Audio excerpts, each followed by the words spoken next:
mama mzazi wa Wema Sepetu ameweza kufunguka na yeye pia ameweza kuweka wazi juu ya hiki ambacho kinachoendelea, kwa sababu watu wengi wamekuwa wakimzungumzia vibaya sana bibie Wema Sepetu kwa namna kweli. Kwa upande wa mama Wema Sepetu ameweza kufurahi na ameweza kufunguka vingi, akisema kwamba nilikuwa nafurahia sana kuweza kuona mtoto wangu na yeye akiitwa mama, na leo hii ameweza kutimiza zile ndoto ambazo nilikuwa nazihitaji mara zote na mimi kuweza kuitwa bibi.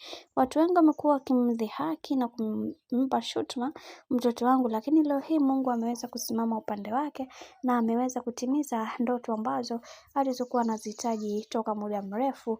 Mungu aendelee kumpigania na Mungu aendelee kusimama naye katika kila hatua ya maisha ambayo anayoipitia, kwa sababu kila mtu anatamani kuweza kuona bibie Wema Sepetu akiwa na amani na furaha, kwa sababu kila mtu anaamini kwenye kile ambacho kinachotokea kwenye maisha ya Wema Sepetu. Huenda Mungu mwenyewe ndiye kapanga hivyo. Hakuna namna ya sisi kuweza kufunguka na kuongea haya yote, ni kikubwa kuweza kumshukuru Mungu kwa kila kitu ambacho alichoweza kutufanyia, kwa sababu ni kitu pekee ambacho watu wengi walikuwa nakisubiri kwa hamu na kwa muda mrefu, na leo hii Mwenyezi Mungu ameweza kumbariki kipenzi chetu. Hivyo Mwenyezi Mungu aendelee kusimama upande wake na kumfanya awe bora zaidi katika maisha yake, kwa sababu watu wengi wamekuwa wakimsimanga na kumdhihaki kwa namna tofauti tofauti.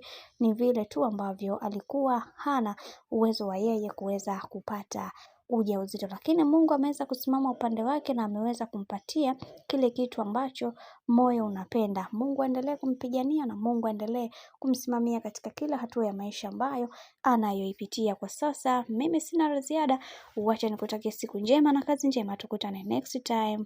Bye bye.